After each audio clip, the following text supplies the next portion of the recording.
piawaian usul yang telah diluluskan oleh United Nations Security Council dikuasai oleh negara-negara Islam.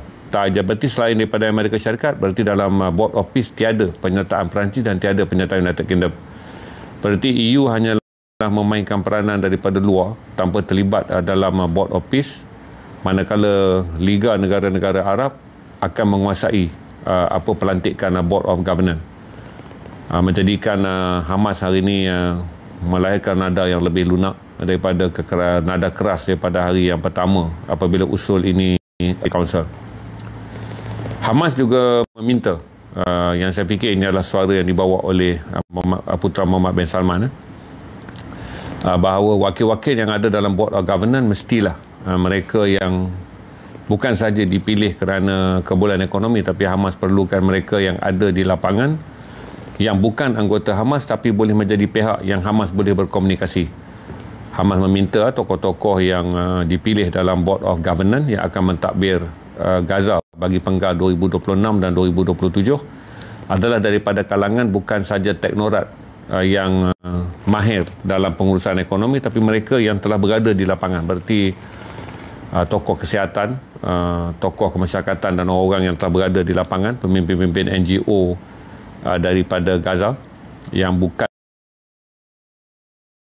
anggota Hamas akan menyertai Board of Governance. Ini update yang saya boleh bagi tahu pada tuan-tuan perkembangan yang lebih sihat selepas 3 hari usul ini diluluskan oleh United Nations Security Council pada 17 hari bulan November 2025 di New York, bersamaan pukul 6 pagi waktu Malaysia, 18 hari bulan November 2025 di Malaysia. Tapi usul ini akan dicatat sebagai usul 17 hari bulan. Gaza diterang semalam dengan 28 kematian dan hari ini 2 kematian. Berarti Israel menunjukkan rasa marah dan kemudian cuba merosakkan baki perjanjian 20 perkara yang sepatutnya berkuat kuasa hingga 31 Disember, dengan menjadikan kematian semalam antara hari kematian yang kedua tertinggi sepanjang 40 hari ceasefire ini berjalan, yang bermula pada 10 hari bulan Oktober 2025. Israel melancarkan serangan semua di luar garisan kuning. Mereka masih lagi menggunakan alasan di luar garisan kuning ini tak tertakluk pada perjanjian 20 perkara, dengan menuduh kawasan yang mereka bom ini adalah kawasan aktif Hamas. Saya fikir ini adalah alasan jahat dan juga satu penganiayaan dalam tempoh mereka masih berpeluang mengkhianati perjanjian sebelum usul United Nations Security Council dikuatkuasakan pada bulan Januari nanti. Mengenai tentang tentera masih lagi kurang jelas, selain daripada Turki yang sah dan Mesir yang sah. Kita belum sahkan lagi sama ada Indonesia dan juga Azerbaijan akan menyertai Pakatan Tentera ni. UAE dah sah akan berada, tetapi kehadiran tentera UAE adalah lebih untuk kepada tugas untuk melatih 5,000 orang pasukan polis Gaza bagi membolehkan peralihan 20,000 orang tentera negara Islam ini meninggalkan tanah Gaza. Dia boleh diambil alih oleh pentadbiran undang-undang oleh tentera, oleh polis Gaza yang akan dilatih secara teratur oleh pihak berkuasa Emirat Arab Bersatu UAE.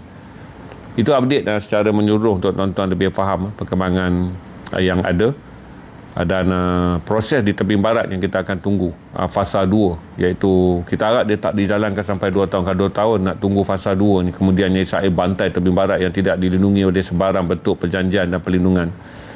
Dan usul UNSC ni kelihatannya seperti open card, iaitu tiada tarikh tertentu yang menetapkan Israel mesti berundur daripada Gaza daripada tebing barat bagi membolehkan pembentukan Palestinian Statehood, yang mana negara merdeka Palestin, Israel terpaksa memulangkan 60% tanah yang mereka duduki secara penuh. Dan di atas tanah yang Israel duduki di tebing barat ni, di bahagian tanah hijau ni, dia kena serahkan balik 60% tanah tersebut.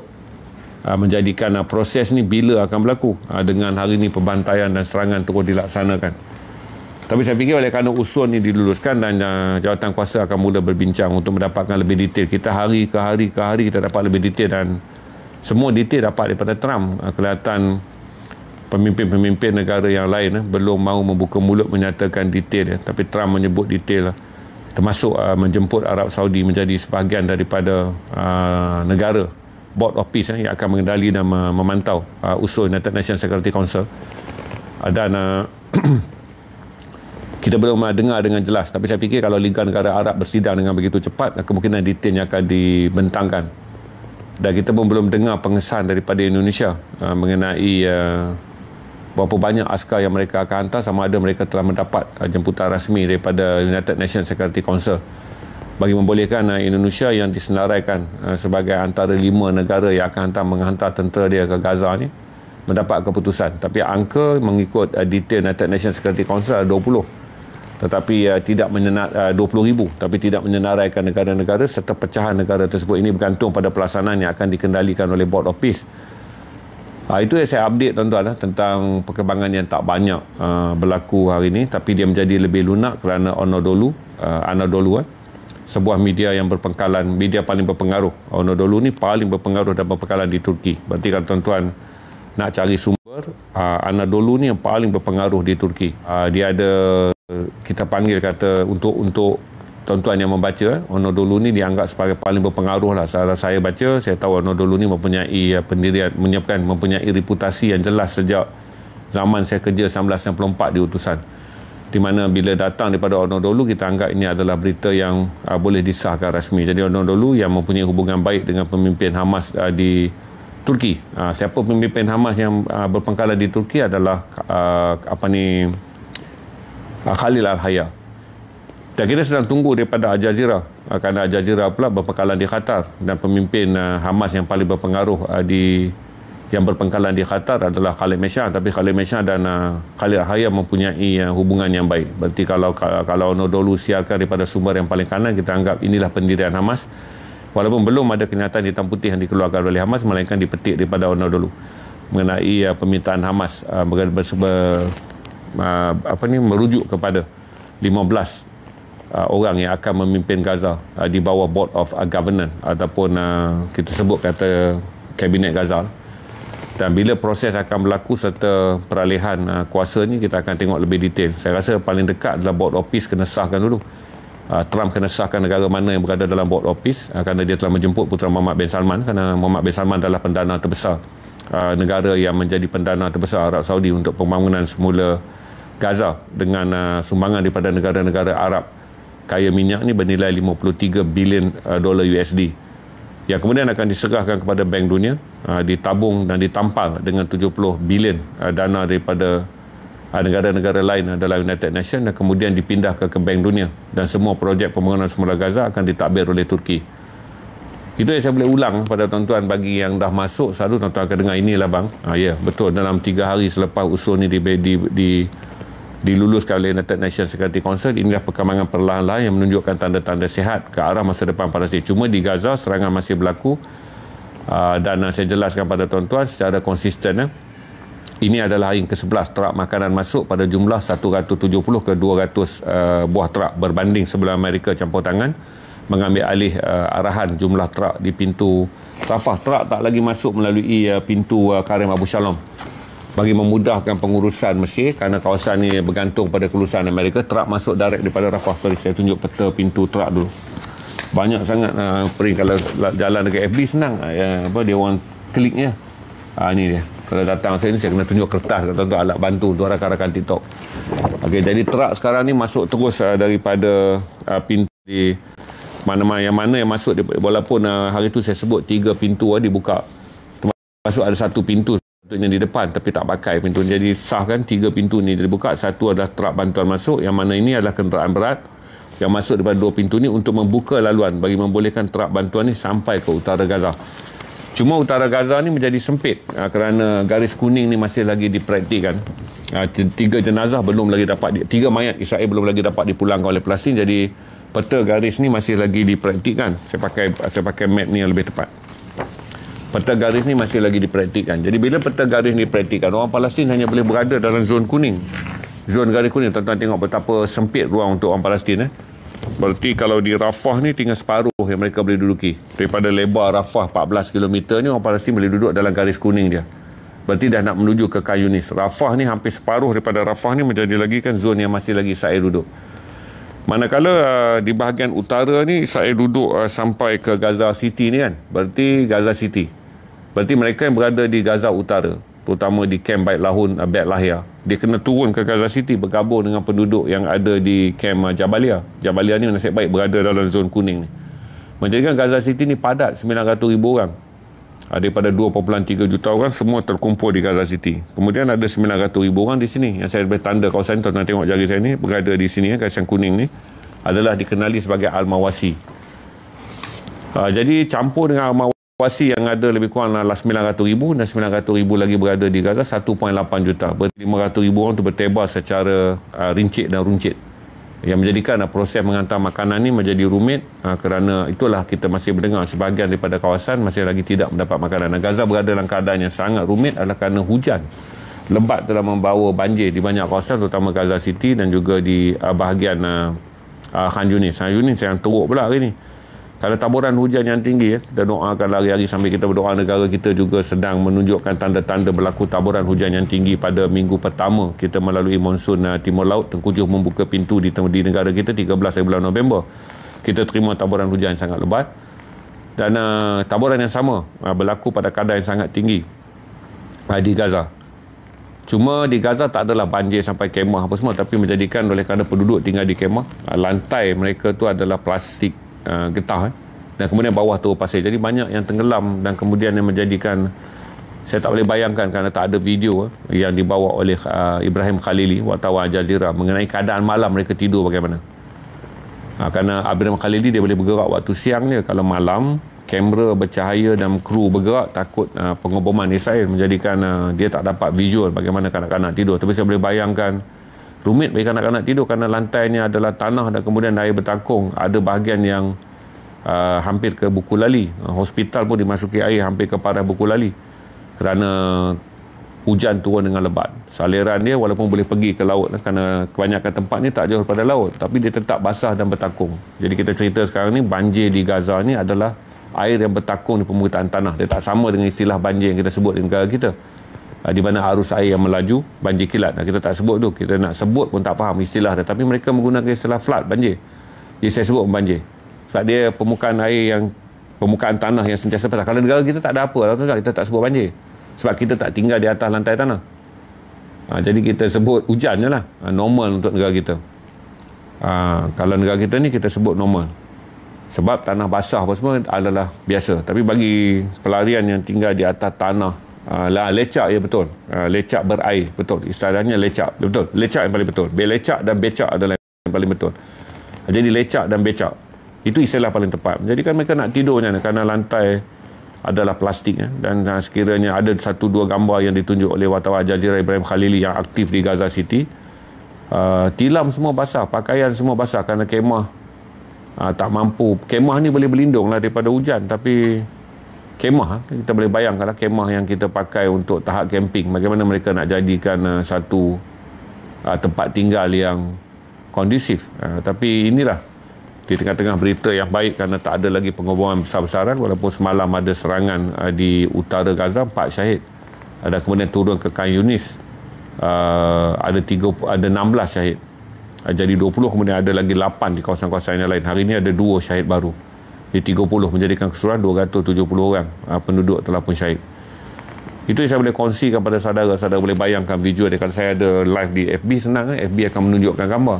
Di TikTok ni saya belum lagi dapat teknologi yang tiap kali saya sebut, video dia boleh berjalan untuk membantu tuan-tuan memahami apa yang sedang ada di Gaza. Tapi saya cakap barangkali dengan saya berusaha menggambarkannya melalui kata-kata, tuan-tuan dah boleh dapat kot. Saya fikir kata komunikasi visual kita berjalan dengan baik, kerana tuan-tuan pun dah pernah tengok semua gambaran yang dibayang. Tak rumit untuk tuan-tuan bayangkan.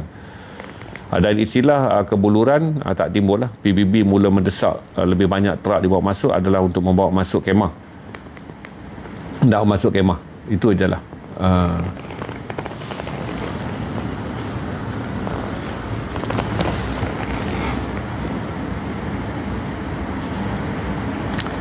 Kalau ada apa-apa tuan-tuan yang nak tanya daripada, sebab kita bolehlah Q&A sebab banyak hari, 3 minggu dah sebelum pengundian kita live tentang isu ni. Kemudian hari ni adalah hari yang ke-3 selepas undian dilaksanakan, kita live isu ni. Kalau tuan-tuan ada rasa nak tanya apa-apa, tuan-tuan tanyalah, saya boleh tolong jawab. Maka tuan-tuan dah ikut hari-hari nak tanya, saya duk jelaskan. Tapi ada bahagian-bahagian tuan-tuan kata boleh jelaskan. Kalau saya kata boleh, saya ada cukup maklumat, saya jelaskan. Kalau saya kata part tu pun kita sedang menanti perkembangan dia. Sebab hari-hari perkembangan mengenai usul ni diperinci. Sebab usul ni bukanlah usul yang kita anggap kata datang dengan detail dia. Jadi dia dipecahkan fasa pada perincian mengikut keperluan semasa.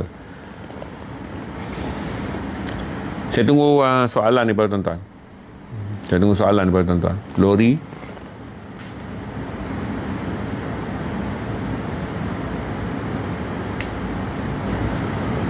Begini lori bukan diberi upah. Saya jelaskan dulu. Okey, supaya ayat dia bunyi elok, Ferdinand. Lori, bantuan makanan, PBB, dilaksanakan oleh Bulan Sabit Merah Mesir. Senang, ayatnya elok dan betul. Lori adalah milik PBB. Bantuan adalah milik PBB. Membawa masuknya itu adalah urusan Bulan Sabit Merah Mesir dengan bantuan Palang Merah Antarabangsa. Jadi bila lori ini masuk, dia tak ada istilah makanan yang kurang, tapi akses kepada tempat yang meruncit. Meruncit ni maksudnya kan 900,000 orang ada dekat Gaza City kan. Kemudian 900,000 orang ada di Al-Mawasi. Kalau makanan sekarang dihantar makanan kering, mereka tak boleh masak sebab tanah basah, hujan turun. Maka mereka buka 20 kilang roti. Ini baguslah soalan ni saya detailkan. Rupanya saya ada fakta. Mereka buka 20 kilang roti. Di mana PBB bagi duit pada pengusaha tempatan, buka kilang roti dengan jumlah yang mereka perlu masak siap-siap dan kemudian diagih pada rakyat Palestin. Jadi adalah 20 kilang mendapat perniagaan di kalangan rakyat Palestin yang dulunya memang pengusaha kilang roti. Dan kilang roti ini disahkan bukan milik PBB. PBB subsidikan supaya ekonomi bergerak. Jadi untuk mengelakkan musim hujan di mana kos untuk menyediakan makanan, PBB kena masuk pula gas, masuk minyak kan. Ini merugikan jumlah lori tu. Maka lori ni tumpu masuk tepungnya. Kemudian ada 20 factory besar dibuka di bawah bantuan PBB. Mereka ni masak siap. Dan lepas tu PBB hanya benarkan ketua keluarga je datang ambil untuk mengelakkan sesak dan untuk mengelakkan sabotaj Israel. Jadi kata PBB ini lebih selamat daripada mereka datang nak tanggung gandum, bawa balik apa semua kan. Sekarang mereka ambil makanan siap. Tapi bukan daripada WCK, World Central Kitchen. Berarti tuan-tuan kena faham. Kalau World Central Kitchen masuk, makanannya lebih mewah. Sebab World Central Kitchen ni dia masak nasi. Tapi yang agih ni roti je. Berarti kelang roti, dia bagi roti mungkin dia balik makan je lah. Kalau WCK, kena kita tengok program mereka kan. WCK dia masak nasi betul-betul dengan lauk semua cukup. Tapi oleh kerana satu keadaan sekarang ni WCK belum beroperasi, World Kitchen Central. World Kitchen Central ni dia NGO baru je, tapi dia mempunyai credibility yang sangat tinggi. PBB bagi dekat dia. Dia bermula dengan aktivis yang dari Sweden. Kemudian mereka ni besar di Eropah. Mereka menerima kepercayaan sangat besar. Dia dulu dia orang ni yang jalankan projek sejak perang mula. Tapi WCK belum masuk. Satu peralatan dia masuk, dan ingatnya bila WCK masuk bukan orang putih masuk. Projeknya masuk, tukang masaknya Palestin, pekerjaannya semua diberi pada orang Palestin. Jadi tuan-tuan kena faham, WCK ni ada organisasi di Eropah. Dia atur kewangan apa semua, dia organize. Dan yang masak apa semua tetap orang Palestin. Jadi nanti tuan-tuan keliru pula kan, nak masuk orang putih, nak masuk apa semua, tidak. Sama seperti mana World Food Program sekarang. Bila World Food Program agih kelang ni semua milik orang Palestin, dilaksanakan oleh Palestin. Kerana satu adalah untuk memastikan peluang pekerjaan tu wujud. Yang kedua, dalam keadaan perang tak sulit untuk mendapatkan kelulusan Israel untuk sukarelawan barat masuk.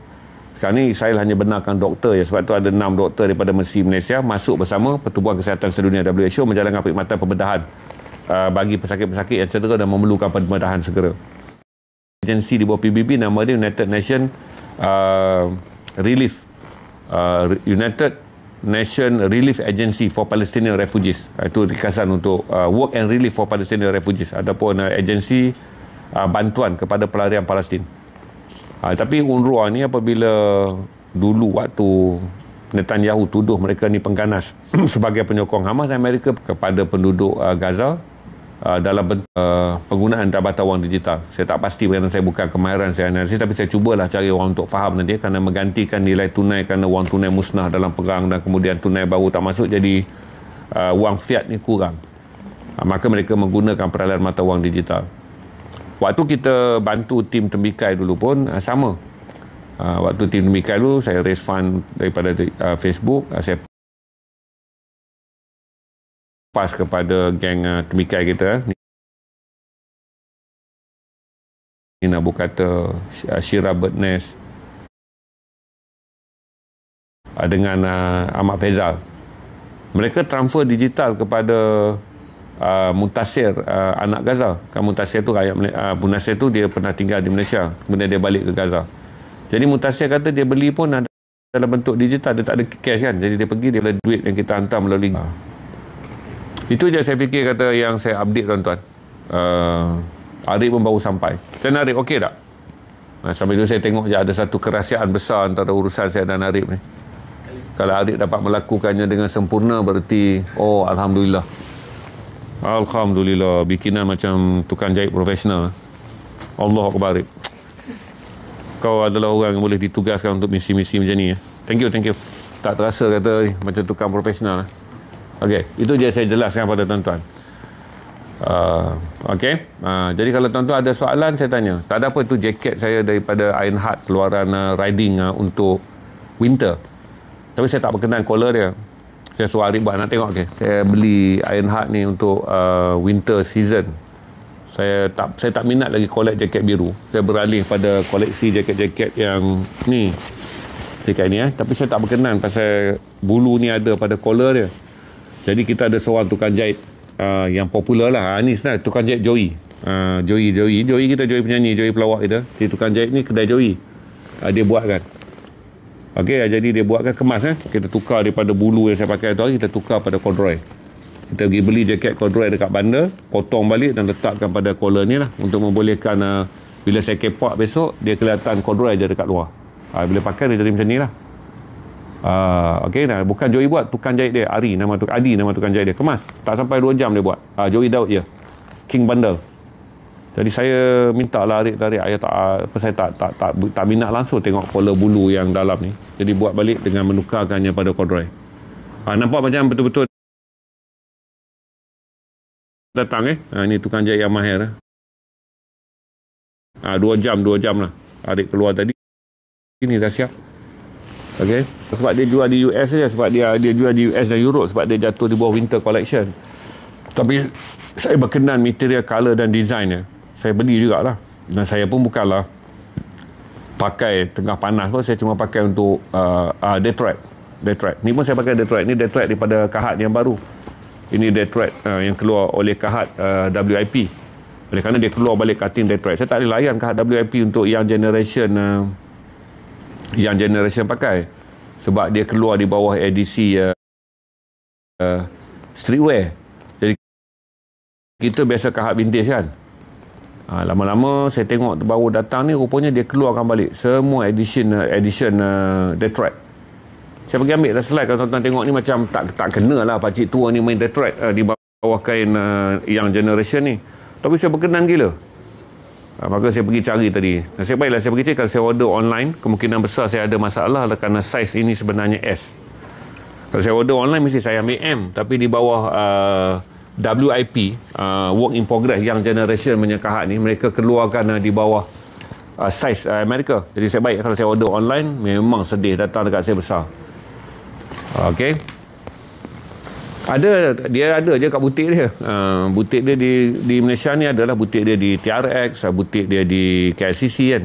Saya pergi tengok sendiri tadi. Bukan leather. Ini adalah material dia, saya lupa nama sebab zaman saya tak ada material ni. Semua material expose sekarang.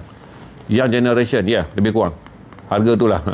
Lebih kurang. Saya ambil ini dan saya ambil warna coklat dan saya ambil selai maroon. Maroon tu dipanggil Gabon, budak sekarang panggil Gabon cotton. Zaman kita ni panggil Dutch cotton. Dia pakai collar corduroy.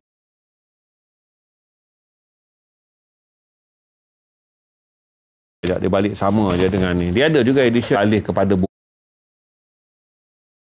bukan biru, kerana saya dah banyak biru. Saya mula mengumpulkan jaket bukan biru, olive yang saya banyak. Harga Google lah nak sebut pun nanti jadi macam tapi lebih murah lah pada jaket Japan, lebih murah pada denim Japan. Tak panas untuk saya yang duduk. Saya orang yang live dalam studio, suhu studio ni 17. Lepas tu kalau saya keluar lepak dekat luar, saya pakai denim. Saya biasa kalau dekat luar ni saya pakai vintage je. Lepas tu kalau saya bagi talk, saya bagi presentation, sesuai lah. Saya pergi sejuk ataupun besok saya nak travel kan, aircon kereta saya nak travel jauh. Untuk mengalang dehydration tu, eloklah pakai jaket yang tebal sikit. Dia keluar dalam edition banyak color. Nuar jap. Jangan TikTok ban saya dah, kerana aku duk promote pula. Yang dia datang dalam banyak edition lah, tapi di bawah shining material ni, dia bukan dye shining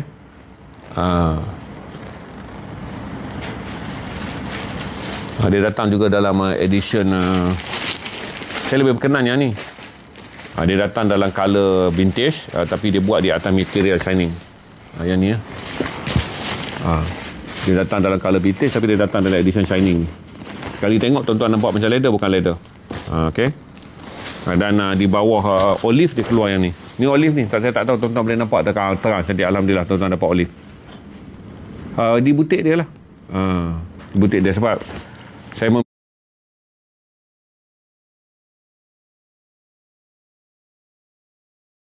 memilih untuk beralih daripada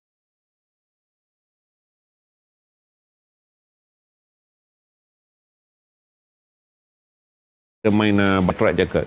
Dan saya tak berminat untuk simpan lagi yang biru, kerana selalu pakai biru. Jadi ingat 2026 nak beralih wajah kepada menggayakan warna-warna berani, build up keterampilan tanpa biru. Saya pun pergilah cari hijau tu, dia datang di bawah Gabon cotton. Dia tak panggil yang ni material dia, saya tak ingat apa lah. Dia tak panggil Gabon cotton. Pakai pink lah, jenuh lah. Lawan dengan Selamat tak boleh lah. Apa saja yang Selamat pakai, tali pinggang separuh, warna pink, seluar apa ni, tapered, saya tak boleh pakai. Nanti Selamat pergi bising kat orang, saya tiru dia. Rambut palsu saya tak boleh pakai. Nanti apa-apa benda, tuan-tuan faham lah. Selamat selalu jaga dia punya copyright racing ni. Kalau tuan-tuan pakai nanti dia kena tiru, dia jadi masalah. Saya tak mahu ada apa masalah dengan dia lah. Kerana dia sekarang ni dilanda masalah yang besar kerana perbalahan dia dengan Amal tu. Dia balik dengan terkayuh basikal tu, kesian lah, agak-agak hujan ni orang dapat tumpangkan dia. Dia balik dengan perasaan yang sangat takut. Kerana perbalahan dan salah dia yang Amal naikkan Facebook tu kan. Di mana dia menuduh kad dia tu, kad bank dia tu hilang. Itulah. Dia on the way balik. Tapi tadi katanya masih di Segamat. Dia tak sempat nak ikut kita. Dia tak sempat nak ikut saya ke Kedah. Tapi saya tahu dia balik bukan kerana Ain. Dia balik kerana dia nak berjumpa semuka dengan apa ni, Amal, dan dia akan selesaikan masalah tu, kad bank artis. Dia takut, kesian dia. Bukan kesian kat Amal yang kat saya macam mana. Dia call Baim, suruh Baim selesaikan. Kalau Amal marah dia, nanti dia nak bawa Amal jumpa Baim. Baim kata, apa kena-mengena pula aku dalam kes ni? Lepas tu dia kacau pula saya. Dia kata, boleh ke Amal? Amal ni macam mana marah dia? Saya tak, mana aku tahu, Mat, kau uruslah dengan Amal. Kau kan dua kawan. Aspek saya ni adalah projek. Bukan projek, dia adalah Sunjet Carrera. Ni saya beli bundle. Biasa adalah sunglass. Saya beli bundle, saya masukkan power je. Saya pergi buat power je lah. Saya pun ubah je dengan tidak memakai lagi cutting konvensional. Saya cubalah main cutting Sunjet ni. Biasanya budak sekarang main. Orang old school tak main. Bukanlah Sunjet, tapi di bawah family Carrera. Jadi kita panggil Sunjet Carrera. Sunjet ni dia ada banyak family dia. Carrera ni biasanya lebih kepada budak-budak sekarang lah. Orang tua tak main. Tapi tahulah saya belasah bergaya ni. Saya tak peduli. Saya sentiasa menganggap kata salah satu penerokaan yang boleh membimbing penerokaan mental lah penerokaan fizikal. Jadi fizikal ni saya nak buat penerokaan panjat gunung, saya tak larat. Saya nak buat penerokaan tu, penerokaan ni saya tak larat. Dia penerokaan fashion je saya boleh buat. Free flow dah, sekarang dah free flow dah. Saya buat penerokaan fashion je. Itulah yang saya berani untuk merangsang sedikit pergerakan minda supaya ada keberanian. Sehari-hari kita berdepan dengan apa. Buat dulu. Wallet tak ada apa. Wallet ni hadiah hari jadi saya daripada Kulit Craft. Di atas wabash dan leather. Lepas tu dia ada ZRA. Dia buat sempena birthday saya pada tahun 2021. Jadi 4 tahun dah wabash dia dengan saya. Ini custom made. Okey. Kalau tuan-tuan boleh pergi je ke Kulit Craft. KULIKCRAFT. Proud of Kajang. Ni budak Kajang buatkan untuk saya. Tuan-tuan boleh tempah je dekat page Kulit Craft. Jadi dia buat saya atas wabah, ada kain wabah je, dia buat special. Dia tak jual ni. Dia buat dekat saya kerana dia nak menghargai hari jadi saya. Dia buat dekat saya. Okey, saya ni bertukar-tukar leather kulit tuan-tuan. Tapi semua beg saya kosong. Sebab wallet saya, kalau tuan-tuan tengok yang betul-betul berisi duit, adalah wallet cak ayam yang masam, lebam, kusam, yang berisi duit kan. Tengok duit saya bergerak hari-hari duduk dalam lampau. Inilah beg saya. Habis satu ni, saya tahu berapa saya habis. Bawa ni pula selalunya kawan-kawan lah, nak pergi hantar ke orang sedekah ke apa, kawan-kawan yang datang memerlukan bantuan kewangan, saya bawa ni. Ini wallet saya. Winnie the Pooh. Dalam ni lah ada IC, lesen mandu. Okey. Yang mana tuan-tuan tengok hari-hari berkarau-karau dengan besi ni kan. Dalam ni ada yang saya tak pernah buka pun. Saya pun tak tahu dalam dia ada apa. Yang setengah tu kad warranty masih ada ke apa kan, sebab saya pakai ni Winnie the Pooh je, orang rumah saya bagi. Selepas wallet saya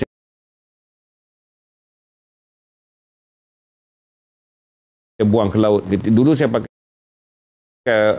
kerana bimbang Israel ambil kad bank dan apa semua, jadi memang, tapi sekat tu kena bawa sebab kita nak pakai di tali, kita nak pakai sepanjang perjalanan.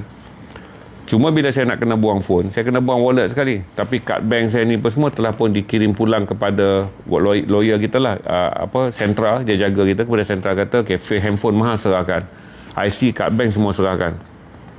Tapi wallet saya tu, kad kredit saya masih kena pakai sebab saya bergerak di Itali. Jadi adalah kad kredit dalam tu. Jadi lesen dan IC saya hantar balik. Jadi bila buang ke laut tu, habislah semua. Okey, saya tak ada review, nanti TikTok marah. Saya bagi tahu je lah, kata kad ni tuan-tuan Google je cari. Ni adalah semua dipanggil sebagai latest edition, di bawah Repro Detroit, ataupun dipanggil sebagai vintage Repro, di atas kad work in progress. Bila kad work in progress keluar, orang tua macam saya tak main. Kami main semua kad vintage. Tuan-tuan tengok selalu saya pakai tu semua vintage daripada original bandar. Jadi kita tak layanlah kad moden bila dia lancar work in progress. Ni kad ni untuk skateboarders, untuk budak-budak main jenis luar labuh, faggy ni.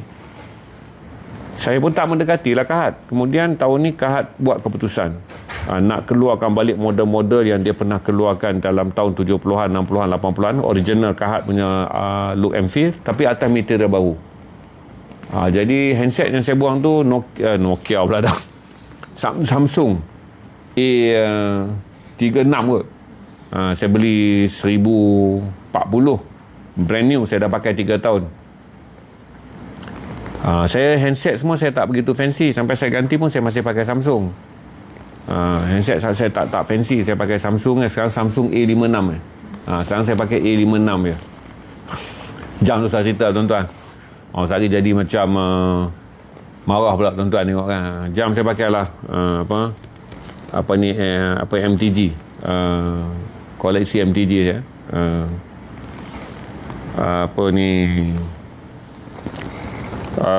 G-Shock, MTG. Ada apa tuan-tuan nak buat tak? Ya, G-Shock MTG. Saya adalah simpan 4 ke 5 biji saya simpan je lah. A56. Ada apa tak tuan-tuan nak tanya free flow? Tapi mata dah jawab dah tadi. Projek Sunset, projek Carrera. Saya beli bundle je, kawan saya jual 300. 4,5. 300. Okey, lepas tu saya tukar lah, saya buang sunglass dia, saya pergi kedai spek Campbell, yang saya paling percayai itu, uncle buatkan ukuran mata baru. Rabun saya kekal sama, rabun jauh, rabun dekat. Cuma mungkin kerana saya banyak tidur dan membaca, ataupun saya banyak baring tengok handphone, dia punya eyeball je lari 0.2, eyeball sebelah kanan. Sorry, eyeball sebelah kiri. Kerana saya tindih banyak tengok ke TV dan keadaan berbaring, sebab TV depan je tertindih banyak. Saya punya eyeball je lari sikit. Okey. Barber kata saya pergi, ni barber RM18 je. Barber dekat sini je. Dia Muslim Pakistani. Saya suka pergi kedai dia sebab dia suka buka Al-Quran. Bagus lah sambil gunting rambut. Dia satu orang yang sentiasa membuka surah Al-Quran. Jadi saya selalu pergi potong rambut kedai dia RM18. Kalau saya nak pergi barber kawan saya Zenon ni, kena queue. Saya ni asal terlintas waktu break je. Maghrib je, habis maghrib prum saya lari, sementara nak tunggu pukul 9. Dan saya beritahu dekat barber tu, saya ada 15 minit dia prum dia potong ala kadar lah. Saya pergi sebab barber ni baik, dia Pakistani, dia baik. Saya pun ada barber, Zenon barber tu kawan saya, tapi nak kena queue. Budak-budak Melayu memang potong rambut stylo dekat dia. Saya pergi dekat barber tu, dia dah tahu dah, saya tunjuk gambar tepi, gambar poster banyak-banyak, sedap hati saya akan ikut gambar ni. Dia potong lah. Tak jadi gambar tu pun, jadi macam ni juga. Tapi nak sedap hati akan ikut gambar ni. Gambar semua orang muda-muda. Lepas tu yang datang gunting orang tua. Terasa macam handsome, macam model dalam gambar tu lah. Tunjuklah gambar ni, gambar ni, gambar ni. Potong. Tak tahulah jadi muka ni lah juga. Tak jadilah muka macam gambar tu, nak menyedapkan hati supaya ada perbincangan antara kita dan dia. Saya nak macam ni kan. Dia pun potong lah, tapi dia pun dalam hati saya ingat dia cakap kan, lu punya rambut sudah putih lah abang, lu punya muka pun tua, itu model 20-an rambut hitam lagi, dia ada jambang, dia ori Mak Saleh. Tapi yalah, dia pun tak letak muka Melayu kat tu jadi model, dia pergi letak semua orang putih dengan jambang British kan. Bapa depan ni je, depan kedai saya je, Pakistani tu straight depan ni.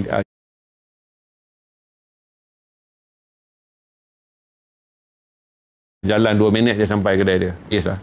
Pomade saya memang murah. Dulu saya jual pun 2.25 kot pomade saya. Lepas tu saya memang suka pomade tu. Jadi saya keluarkan juga. Bila orang tanya pomade, saya keluar. Hari ni saya pakai Denime. Loose waist zip. Jangan dapat lah dalam bandar. Tapi saya tak selesa kat seluar ni, jarang saya pakai. Dan saya pakai Red Wing Super Soul. Boleh je. Saya live dengan tuan-tuan ni untuk jaga duration, sebab besok saya tak live kerana saya akan bergerak pergi ke Kedah. Besok kita akan start bergerak ke Sungai Petani kerana acara malam kita tu tertutup kerana dibuat dalam taman perumahan 600 karya tu.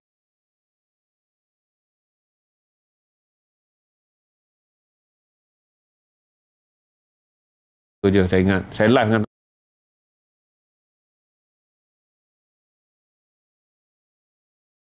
tuan-tuan besok, tuan-tuan boleh tengok live.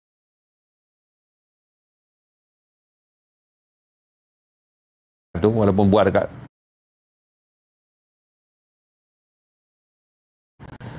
besok adalah live yang saya impikan.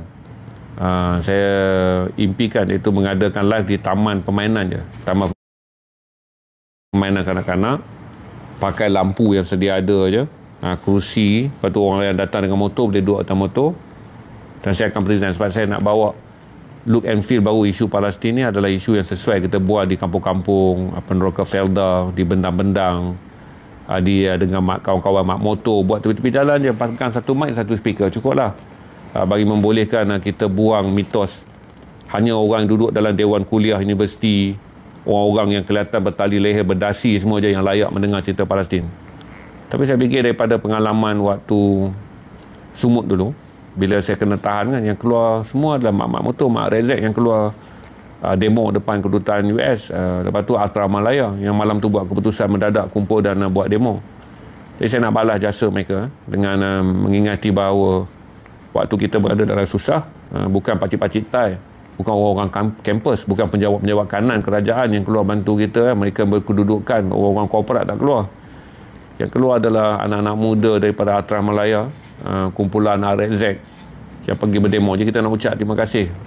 Dan saya rasa besar hati kerana mereka mengambil berat, walaupun dari segi pengetahuan mereka tak tahu begitu detail tentang Palestin kerana orang tak sampaikan. Tapi mereka ada perasaan bahawa kena keluar. Waktu kita susah tu mereka kena keluar. Jadi saya buat cuma dengan mak motor saya tak berjaya lagi. Saya dapat dengan satukan Kampung Pandan punya geng. Tapi dia tak ada tempat. Tapi okeylah kita nak buat dalam rumah. Dia kata 30-40 orang. Saya tahu okeylah. Majlis tak perlu besar. Dia perlu dirahmati. Semoga Allah rahmat majlis ilmu tu. Dia tak mestinya besar, ribu-ribu orang datang. Semoga dia kecil tapi Allah rahmati majlis tu. Seperti mana kita memenuhi kata Rasulullah pada para sahabat, 3 benda yang Allah suka. Satu adalah memberi makan orang lapar. Yang kedua menziarahi jenazah dan orang sakit. Yang ketiga berada dalam majlis ilmu. Ya. Jadi besok tuan-tuan akan dapat lihatlah look dia daripada taman bunga ya. Daripada taman permainan kanak-kanak ya. Kita cuba. Nanti kalau pattern tu orang setuju, sekarang tengkujuh kan, kita kena berhenti sekejap. Nanti bila pattern tu orang setuju, dadah paling gelap di Kuala Lumpur. Saya bawa situ okey dia 600 orang. Masa saya buat dekat Melima pun padangnya 4,000 orang. Ini yang ketiga. Kita bawa Sungai Petani di Tikam Batu. Tengok dekat video saya, BTT saya. Impian Unggul. Dewan Impian Unggul. Google je Dewan Impian Unggul. Ada video dia tu. Tuan-tuan tengok dekat video BTT saya tu. Video dia Dewan Unggul. Jalan batu belah, batu bertangkup. Jalan batu belah kot, tikar batu. Dewan Impian Unggul. Jalan batu belah, batu bertangkup. Ada live. Dua-dua ada live. Saya buat sesi untuk yang tak dapat pergi pun tuan-tuan live sebab ada slide. Lepas tu bila kita pergi jumpa audien, komprehensif kita berbeza, tak sama macam sekarang lah. Dia straight macam tuan-tuan tengok live saya dekat Jabatan Perdana Menteri baru ni kan. Siapa yang tengok live saya hari Selasa dekat Jabatan Perdana Menteri.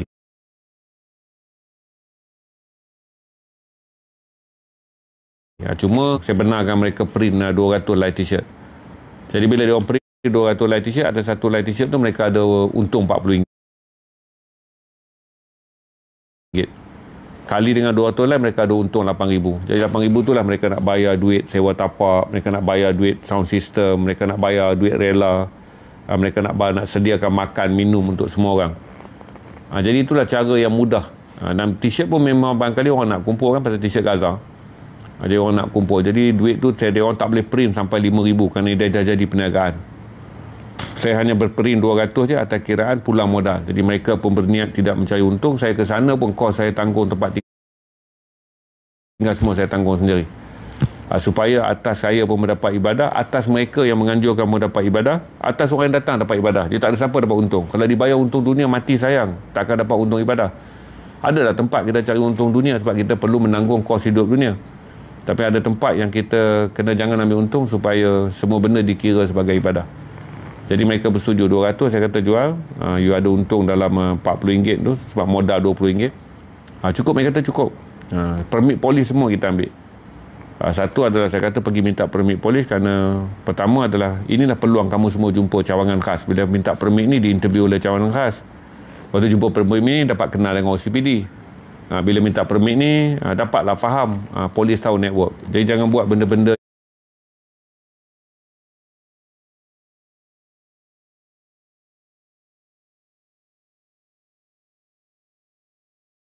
yang sembrono. Kita belajar satu persatu. Jadi walaupun kawasan private. Jadi polis pun suka anak-anak muda pergi dan minta izin. Mereka pun nak datang. Polis saya kata kalau mereka nak t-shirt bagi. Bukan rasuah tapi hadiah supaya anggota polis pun pakai baju-baju tentang Gaza dan sekian macam. Itu je saya update tuan-tuan. Ada apa lagi tuan-tuan yang tuan-tuan nak tanya? Tak, saya sebenarnya banyak orang tanya tak kenapa tak turun Terengganu, tak sebab tak ada orang Anjur. Jadi yang jemput saya banyak surau, masjid, parti politik, gerakan NGO, belia apa saya tak nak sebab saya dah terkena dah gerakan belia ni dia buatkan. Dia tak buka keahlian. Dia panggil paksa ahli dia datang. Saya tengah bercakap ahli dia tidur. Universiti kan kalau saya pergi memanglah dewan boleh penuh 600 orang. 400 orang tu datang kena kejar credit hours. Dipaksa oleh lecturer dia. Budak-budak yang duduk di bawah bahagian college ni yang mana duduk asrama. Jadi kita pergi. 400 orang main handphone. Kita pergi penjawat awam sama juga. Kerana mereka kena hadir, kerana bos mereka anjurkan, kena jaga nama jabatan. Jadi mereka datang untuk memberiahkan. Jadi saya dah penat. Saya bukan dah penat, saya dah 30 tahun bagi talk tuan-tuan. Jadi saya fikir cara yang paling bagus ni adalah di tikar batu. Jadi cara paling bagus kita ubah format dia. Dengan menjadikan maklumat harus kembali kepada orang awam. Kalau tidak nanti maklumat duduk di dewan-dewan, di universiti, di kalangan orang berpakai tie dalam majlis yang sangat formal. Lama-lama kita akan mengalami masalah yang sangat besar adalah kasta maklumat ni. Jadi oleh kerana mereka memiliki dewan, mereka ada kemudahan, maka mereka jadi rutin yang menganjur.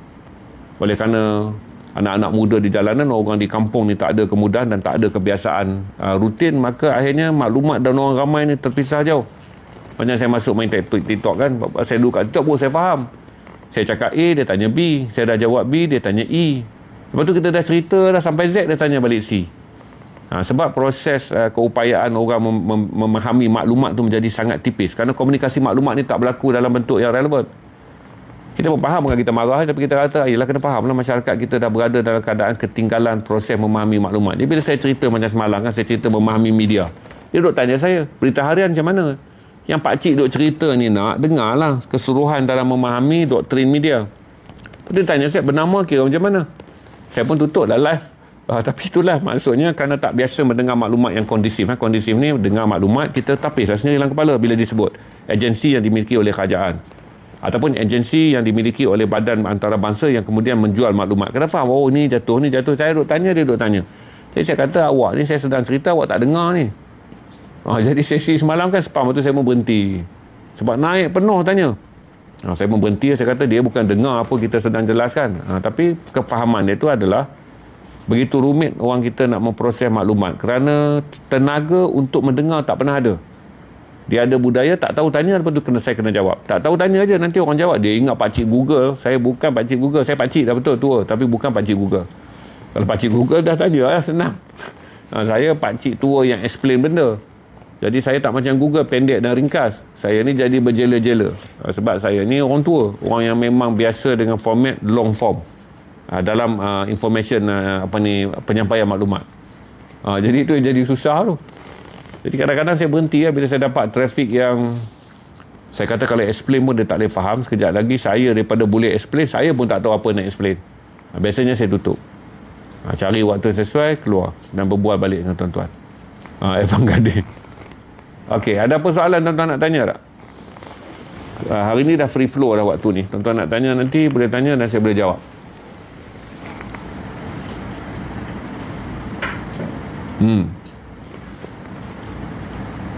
Avoidant silent treatment memanjang. Hanan Hamzin. Avoidant dan silent treatment memanjang. Aku ambil dah soalan kau ni. Saya pun kuat silent treatment. Salah satu, kalau kau tanya avoidant, saya orang yang paling kuat avoid.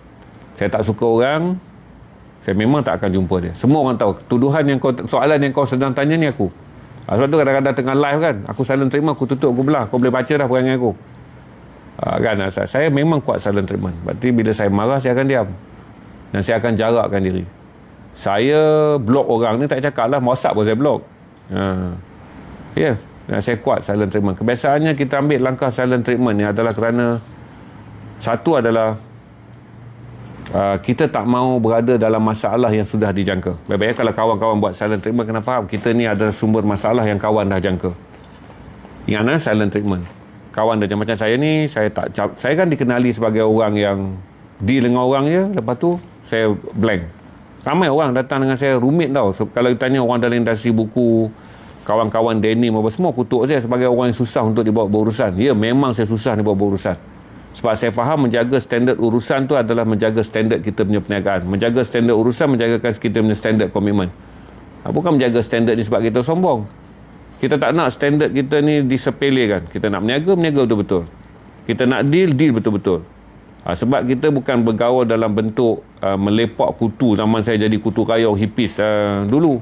Jaga saya betul-betul. Jadi kita buatlah silent treatment. Silent treatment ni kita avoid lah. Berarti kalau tuan-tuan kena dihukum oleh silent treatment, dia bukan saja orang yang buat silent treatment yang kita kena analisis, kita juga. Sebab silent treatment ni kita tak menyatakan apa salah kita. Jadi kalau dia nak barang, dia bagi tahu. Panjang mesej dia. Dia nak itu, dia nak ini. Rajin perempuan menulis mesej. Bila dia berkehendak. Bila dia kecil hati, dia tak tulis mesej. Lepas tu dia harap dunia faham dia. Dunia faham dia. Jadi kadang-kadang macam Selamat Asrin lah juga. At least kita tak faham, dia bercakap banyak pun kita bolehlah faham sebab dia memberi kita mesej walaupun kita tak faham. Dia kata basikal dia ni masalah, dia kata bila dia isap pipe, dia tekan brake tak makan. Lepas tu hari hujan. Jadi kita tak tanya, Mat, apa kena-mengena pipe dengan brake tak makan hari hujan? Tak apalah, kita boleh juga berfikir. Kalau Selamat jawab macam malam tu kan, dia kata kat saya, dia dalam masalah, dia kata sebab dia isap pipe, lepas tu brake dia tak makan. Lepas tu hari hujan. Jadi saya nak cari apa? Kalau brake tak makan dengan hari hujan, saya boleh faham. Tapi sekali dengan pipe tu. Tapi kita boleh fikir sebab ada. Tapi bila kena silent treatment ni, dia tak bagi kita apa-apa gambaran. Dan consignment silent treatment ni adalah back to silent treatment. Kita pun kena bagi silent treatment je. Sebab kita anggap, kata dulu bos saya, Datuk Seri Sazali Ramli bagi tahu kat saya, most of the time kita tak akan faham orang memerlukan room. Ini saya jelas dengar serius ni, bukan Pak Selamat dah, tuan-tuan dengar serius. Kebanyakan masa kita ni, kita nak kan satu, kita terseksa sebab kita tanya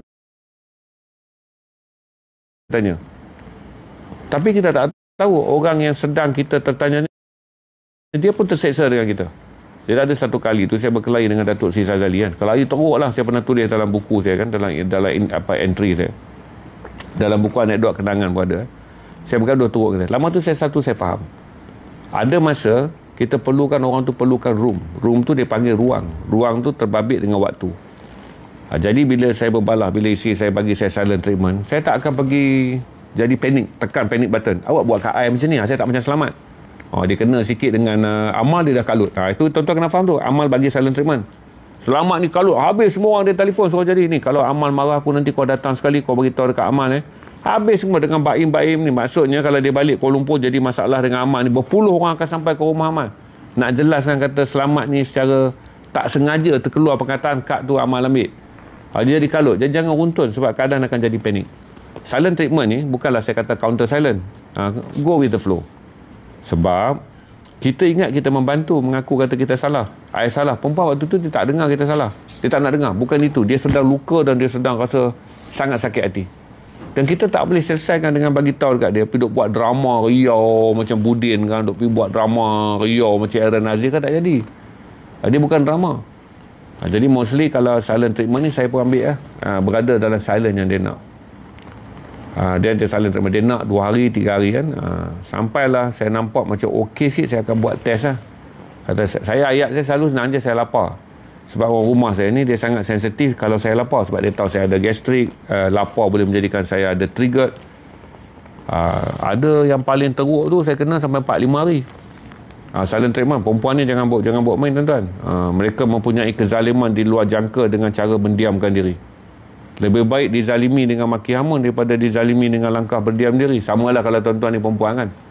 Laki-laki pun dia ada juga kezaliman yang suka difahami adalah kezaliman mendiamkan diri. Rupanya lama-lama baru saya tahu tentang room. Tapi kita tak perlu minta maaf sebab luka pujuk tak jalan. Kalau jalan pun teruk lah tuan-tuan. Nak kena pergi sampai kedai emas Kelantan tu. Makan modal kalau duk buat layar macam tu. Merajuk ya. I rasa tiba-tiba bersedih dulu, I terlupa. Nak tiba-tiba pula tak pernah sambut bersedih kan. Nak kena pergi kedai emas Kelantan pula, jenuh. Tu makan modal kan. Tak guna silent tu. Dia mungkin nak buka mata sikit. Kebendaan perempuan ni bersifat material kan. Dia adalah mata, tapi luka tu datang balik. Dah masuk cincin dengan sampai besar kan. Sampai macam buku 5 lah cincin ni. Kalau jumpa polis pun polis tahan lah. Jadi barang kes lah sebab cincin tu batu dia besar sampai macam buku 5 macam kawan saya Datuk Sri Vida duk pakai kan. Kalau dekat luar tu kena tangkap lah sebab dia anggap ni bukan barang hiasan ni macam-macam. Ni dah senjata untuk mencederakan. Lepas tu dia balik juga. Silent treatment tu ada lagi sebab luka tu tak sembuh. Yang sembuh hanyalah dapat cincin tu. Lama barulah saya faham. Sama seperti lelaki kadang-kadang bila kita menyampah pada satu keadaan, kita tak boleh explain. Kita akan jadi diam je. Saya sangat kuat silent treatment. Saya memang bila saya marah, orang akan tahu kalau lebih baik saya bercakap. Tapi saya tak berniat untuk menjadi sombong ataupun melukakan hati orang. Saya fikir kata sampailah kita cool down. Sampailah sendiri kita rasa kata sebab apa, period marah tu kan memang orang tu menyebabkan kita marah. Tapi orang tu tak boleh menyebabkan kita terubat. Dia faham orang tu menyebabkan kita terluka. Tapi bukan orang sama yang boleh ubatkan kita. Jadi orang kena silent treatment tu, tuan badan tu sedang mengubati luka dia walaupun kita punca. Tapi jangan duk pergi minta maaf, dia lagi menyampah, jadi annoying. Dia kata jadi annoying, apa ni? Tapi kita nak beritahu kita salah. Tapi Tuan Haji dah Jamal Khashoggi. Saya dah ulas Jamal Khashoggi dalam buku saya Pasar ke Pasar. Ini ada Pasar ke Pasar, saya dah ulas panjang Jamal Khashoggi dalam bab pembunuhan wartawan. Kemudian saya sambung dengan pembunuhan wartawan Saifuddin di Indonesia yang kes dia tak diselesaikan sampai sekarang. Di mana Iwan Fals menulis lagu Matinya Seorang Penyaksi. Itu yang lirik dia, matinya seorang penyaksi bukan berarti matinya kebenaran. Anang Khashoggi ada dalam buku Pasar ke Pasar. Okey, malam ni saya kira 700 lebih sikit. Malam ni kita nak aim 200 log ya. Jadi kalau tuan-tuan nak buku ni, ramai tak yang tak beli lagi. Sebab saya nak try tembak dengan harga murah. Ramai tak yang tak beli lagi. Dah beli dah. Dah beli, dah baca tak apa. Kalau dah beli ramai, rugi sakit hati dia orang kalau saya turunkan harga. Dah beli, terima kasih. Dalam ni ada kisah saya dah cerita tentang Jamal Khashoggi. Dan juga kemudian sampai saya sambung bahawa Jamal Khashoggi bukanlah benda baru, kerana pada tahun 80-an Soeharto pernah membunuh seorang wartawan yang berjaya mendapatkan dokumen bagaimana tanah orang kampung ni. Kalau nak beli, saya belanja. Okey, siapa nak beli, saya belanja RM38 malam ni. Diskaun RM2. Kalau TikTok bagi diskaun, tuan-tuan dapat buku ni saja RM28, RM38. Kalau tuan-tuan ambil dengan combo, memang dah ada belanja dah. Dia dengan anekdot apa, Ham? Dengan kemara pada. Kita belanja berapa? Turunkan jadi 72. Combo semua saya belanja 72. Combo yang RM105 je saya belanja 100. Iaitu dengan anekdot kenangan. Dua anekdot kenangan ni, kalau tuan-tuan beli tempat lain 86. Paling murah saya dah jual 70. Sekarang saya combokan ni, saya jadikan 100 je malam ni je, sebab saya nak kejar buku ni untuk habis. Ajak-ajak dekat beg kuning tengah naik. Sekejap lagi admin naik kan. Okey. Saya naik. Jadi bila kena silent treatment ni, tuan tanya sebab apa, saya jawab tu, saya orang yang paling kuat buat silent treatment. Sebab semula jadi, bukan buat, dia semula jadi. Bila saya marah ataupun daripada sampai saya bekerja. Okey, tak apa. Nanti gaji saya naikkan lagi, jangan risau. Malam ni kita nak speed untuk capai 1000 dalam 2 hari jual. Sebab sekarang dah ada 700 lebih. Saya sedang speed untuk capai 1000 dalam 2 kali live untuk buku anekdot pasar ke pasar, kerana dia limited edition. Kita keluarkan selalu limited edition. Bukan sebab kita sengaja, sebab kita fikir kata itulah cara yang lebih baik. Ada silent treatment saya akan buat seumur hidup. Maksudnya kalau saya rasa orang ni tak boleh pergi lah, kita kenal dengan dia dan dia ni agak, saya tak kata dia berbahaya untuk saya lah, dia mungkin sesuai untuk orang lain. Dia berbahaya untuk saya silent treatment sepanjang hayat lah. Saya dari bujang. Dari bujang. Saya, Baim mempunyai panggil sama. Baim pun juga silent treatment. Sebab komen ni saya bagi tahu kata, dia bukan, kalau suami isteri lain lah. Saya tak pernah silent treatment kat isteri saya. Sebab saya anggap isteri saya ni perempuan yang rapuh. Isteri saya ni, saya dah memang anggap wanita yang rapuh. Tak sesuai untuk saya bagi silent treatment. Kerana kerapuhan tu akan bunuh dia. Dan dia ni pula bukan pekerja. Dia isteri kita, pasangan yang kita nak jaga sampai mati. Jadi saya tak pernah buat lah. Tempat kerja, silent treatment ni part of professional. Dengan anak-anak, dengan kaki staff, sampailah tim saya yang ada dekat Aziari Stream ni, saya memang produce silent treatment. Tapi dengan isteri tak boleh. Dia salah ke, dia apa ke dalam hidup ni, saya minta maaf. Tinggal raya je tuan-tuan. Sebab tu saya hari raya ni saya bangga betul. Saya duduk atas kerusi, saya suruh dia melutut. Melutut. Kena melutut dia, saya ulur tangan. Betul-betul. Cium tangan betul-betul. Hari raya setahun sekali je dapat. Sebab hari yang lain kita minta maaf. Kita tak salah pun kita kena minta maaf. Sebab lelaki ni diturunkan daripada langit untuk meminta maaf. Wanita keluar daripada perut bumi untuk mengeluarkan maaf, untuk mendapatkan maaf. Macam tu je. Kita ni jatuh pada langit, kerja kita minta maaf, Ini hubungan suami isteri lah. Perempuan ni dia keluar pada perut bumi, kerja dia menerima maaf je. Jadi kita anggaplah macam tu. Sebab kita nak buat silent treatment tak boleh terlalu rapuh. Sekali jadi lagi susah untuk pertumbuhan psikologi dia, pertumbuhan dia. Jadi kita tak boleh buat silent treatment. Sebab ini adalah pejuang rumah tangga, penjaga rumah tangga. Kita pula nak minta dia fikir sematang kita. Kita ni pencari wang, kita ni ayah menjalankan tugas payah kalau kita nak minta. Sebab tak semua cakupan wanita ni, maya wanita ni tak seluas lelaki. Sebab kita ni membesar pun dah bergasak, berkelahi mulut kan. Kawan kita berkata macam-macam. Perempuan kita jantan ni dah ada dah gelaran Non Renjong, Din Benjoy. Handsome sikit bukan dapat gelaran Arab, Mat Jambu, kan, Din Jambu. Kita dah biasa dah dengan benda-benda yang menjadikan kita sedikit lasak. Tapi mantap tuan minta isteri buat begitu. Sebenarnya Tuhan sudah membantu isteri sana nanti. So nanti kita buat jadi rumit. Maka biasanya dengan isteri ni saya tak buatlah silent treatment. Saya salah pun saya minta maaf. Sebab saya tak fikir kata harga diri pun, tanda harga diri lelaki tidak diletakkan pada maaf. Kita dengan bini tak ada tanda harga. Sebab hidupan kita dan isteri kita bukan mall. Hidupan kita dan isteri kita bukan butik yang kita ada kan. Mak air bewak lagi teruk lah gelaran kalau dapat mak air bewak tu. Kan. Perempuan nama gelaran ada ala siapa dia tu? Ala yang muka macam Mariah Carey. Lepas tu bila jumpa kan, macam almari. Tapi di kalangan kawan-kawan dia dipanggil macam Mariah Carey. Kawan kita tu kelas, kenal tak dia ni? Nama Doyah macam mana? Ala yang macam Irma Fatimah. Kan? Sebab perempuan ni dia biasa dengan begitu rokyah.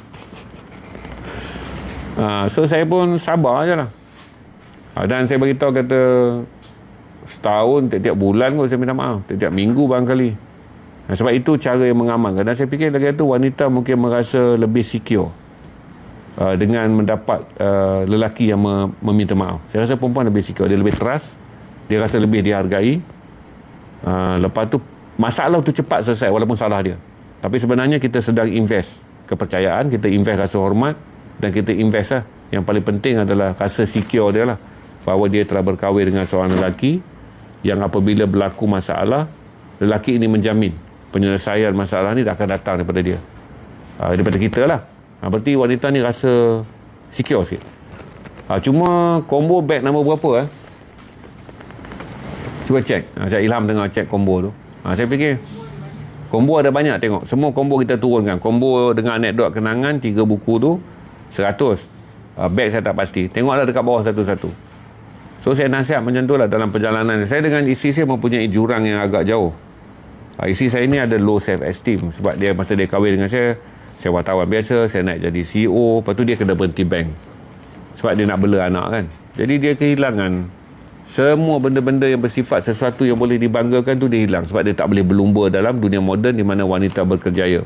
Dia tak boleh show off dia adalah seorang yang berjaya-berjaya sebab dia kena berhenti sebab kami membangunkan keluarga konservatif di mana isteri ni berhenti. Bila saya dapat kerja Astro, gaji saya dah berganda, saya kata isteri berhentilah, berhenti pada kerja bank sebab kami tak nak ada orang ketiga dalam rumah, orang gaji. Saya tak pernah ada orang gaji sampai dah sekarang. Jadi kerana memikirkan pengorbanan tu, dan dia telah pun melalui banyak benda yang saya fikir kata saya tak mungkin boleh sacrifice, saya balas balik dengan sentiasa satu, saya kata tiada harga bagi isteri yang berkorban berhenti kerja nak jadi ibu sepenuh masa. Dan dia jadi ibu sepenuh masa 365 hari setahun. Kita pula, kita tak apalah kata jadi ibu sepenuh masa, dia menjaga keharmonian anak-anak, dia menjaga keharmonian keperluan rumah 365 hari setahun. Maka saya fikir kerana penghormatan tu lah, saya tak ada rasa ralat untuk minta maaf, dan saya tak simpan silap dia. Dia buat apa silap pun saya tak simpan. Saya perap kata Shannon kan, dibanding dengan silap isteri ni memang kita nampak besar lah, tapi dibanding pengorbanan isteri, jadi biasakan sentiasa ingat pengorbanan isteri. Jadi saya masih ingat lah kata betapa pucat muka isteri saya. Jadi itu bila dia lahirkan Ilham. Ilham adalah anak yang isteri saya lahirkan dalam keadaan paling teruk, sampai cengkung pucat putih, saya jadi takut. Kemudian saya berada ada sebelah, dia pegang tangan saya sampai nak pecah tangan dia. Dia tak kuat tapi dia sakit tu. Saya akan ingat bab-bab tu. Bini saya dah datang dah. Haji tukar topik, bini saya datang dah. Tak apa, saya cerita nasihat ni untuk kita, kebaikan untuk dia. Nanti dia pakai ilmu saya bantai kat awak pula. Jadi bukan tumpah darah, dia mungkin kerana struggle lahirkan Ilham anak ketiga. Jadi sejak tapi saya ingat lah. Jadi semua benda tu akan buat saya rasa nak dibandingkan dengan dia terlupa itu, dia terlupa ni. Adalah benda-benda yang kadang-kadang kita lelaki kita terasa kan. Saya pakai nak dibandingkan dengan semua pengorbanan tu. Lepas tu dulu anak-anak saya pergi sekolah, isteri saya hantar. Dia pergi hantar, dia pergi ambil kan. Saya ni duk fikir balik, saya sanggup tidur berlapar daripada pandu kereta pergi restoran. Walaupun saya lapar. Saya duduk flexi, saya duduk dekat Shah Alam kan. Saya duduk dekat Shah Alam, kena nak mandu sikit nak pergi makan, tak macam sini. Sini turun bawah je makan. Masa saya duduk Shah Alam 10 tahun, 11 tahun kami duduk di sana. Saya sanggup tidur lapar. Tapi isteri saya ni hari-hari pergi hantar, pergi ambil, pergi hantar, pergi ambil, pergi hantar, pergi ambil. Anak saya bersekolah pagi petang.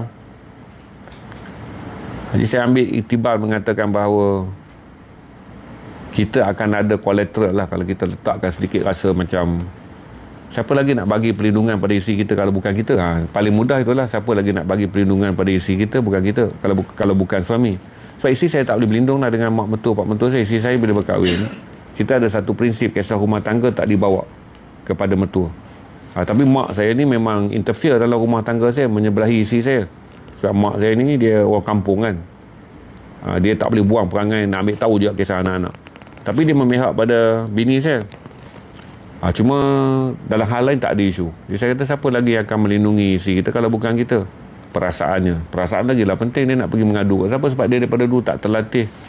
Ada apa-apa masalah mak cik kena marah, dia tak boleh, dia akan diam je lah. Dan saya dah latih jangan mengadu pada kawan-kawan, sebab kawan-kawan ni dia sedap mendengar dan kemudian dia menyampaikan. Dan kawan-kawan akan sentiasa memberi nasihat untuk menjaga hati kita, bukan menjaga kat rumah tangga.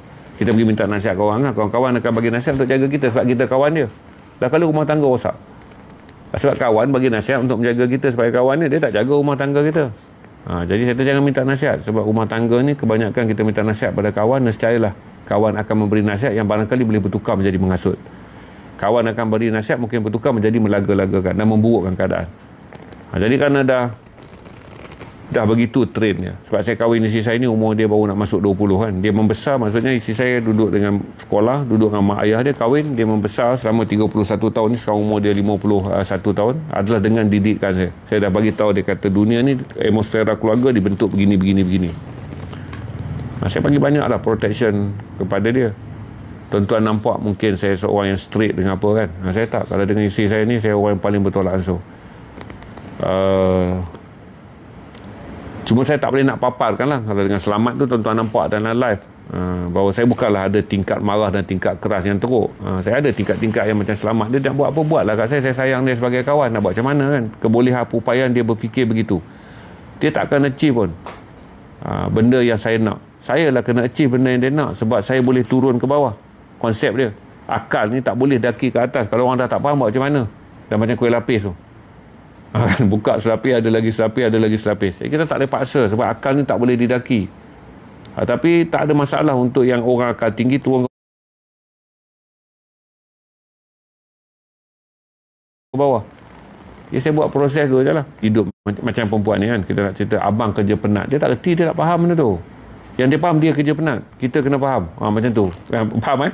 Kita cerita hari ni, abang kita nak cerita, kita chair meeting lah. Adalah 4 bahlul dalam meeting tu. Dah lah ada 4 bahlul, 4 bengap pula masuk. Datang lagi 4 tolol. Bayangkanlah. 12 beradik duduk dalam tu. 4 bengap, 4 bahlul, 4 tolol duduk dalam meeting kita. Kita balik cerita kat bini kita. Dia tak dengar. Dia tak faham. 4 bahlul ni sangat meletihkan. 4 bengap ni sangat-sangat merumitkan. Datang lagi pula 4 tolol ni sangat-sangat menyusahkan. Dia duk anggap dalam hidup dia hari tu, kalau dia mop lantai, lepas dia mop lantai dia kena masak, lepas dia mop masak dia kena pergi ambil anak, lepas dia ambil anak pula, anak dia buat perangai pula, tak beritahu petang ni ada sport, kena patah balik, hantar baju baru. Dia cerita itu je. Dia kata, jadi maksudnya kita dengar itu je lah. Sebab 12 bahlul yang sebab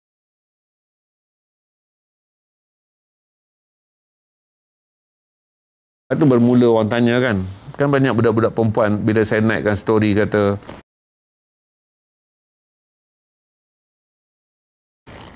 saya tak naik kan, tuan-tuan potong video saya yang saya kata kalau saya pergi mana isteri saya tak tahu. Yang tahu saya pergi dan balik. Saya tak boleh kalau husband saya tak pergi mana, saya risau gini. Banyaklah yang masuk melenja-lenja seolah-olah dia isteri tawaduk apa mau orang Kelantan ni mek lah.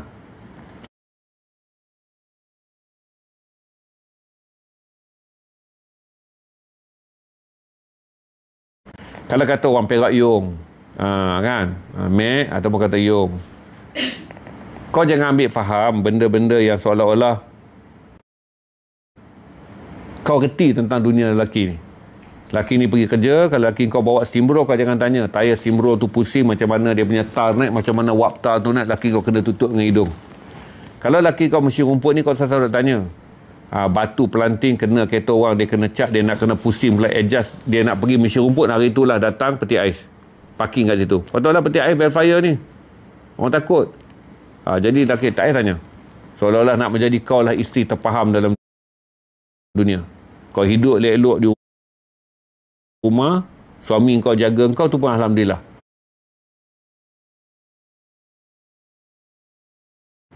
Sebab kalau kau mencari suami yang terlampau berterus terang, nanti banyak dakwah. Lepas tu dia pergi cat masjid. Lepas tu malam ni Pak Imam panggil dia, sound system tak bagus. Tak payah. Saya tahu banyak sangat.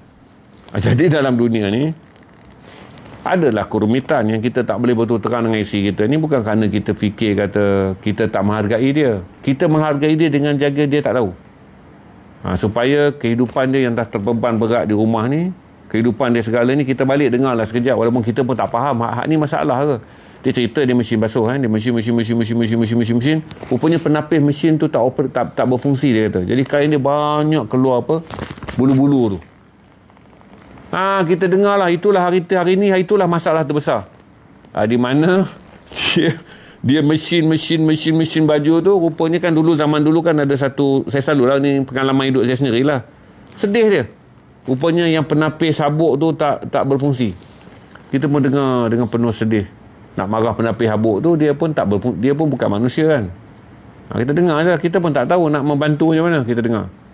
Berarti ada masalah dalam dunia perempuan. Dia cerita dekat kita pun kita tak boleh nak bantu. Dia jadi annoying kat kita. Tapi kerana perempuan dah biasa bercerita, dia tak tahu. Dia kata apa, kena dengar. Kita dengar, kita latih diri kita. Benda tu annoying. Lepas tu dia cerita pula kan. Dia mop lantai tu apa semua. Lepas dia mop, dia kata rupa-rupanya, dia kata yang dia chemical dia pakai tu, rupanya dia baca balik, benda tu kena masuk dengan air bersih pula. 2 kali dia kena mop. Kalau dia tahu tak pakai chemical, kita dengarlah, tu masalah terbesar. Biasa kena dengar. Tapi dia annoying.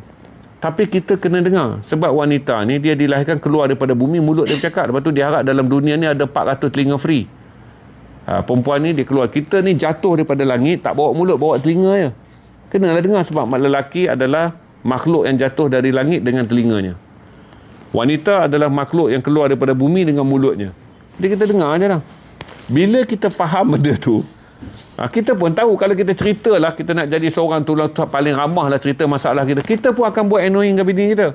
Sebab dia punya cerita pun yang kita tak boleh masuk, yang kita tak boleh, jadi besar sangat ke masalah penapis sabuk tu tak fungsi. Bukan you kena tarik je, tukar penapis baru, you basuh lah balik. Oh tak.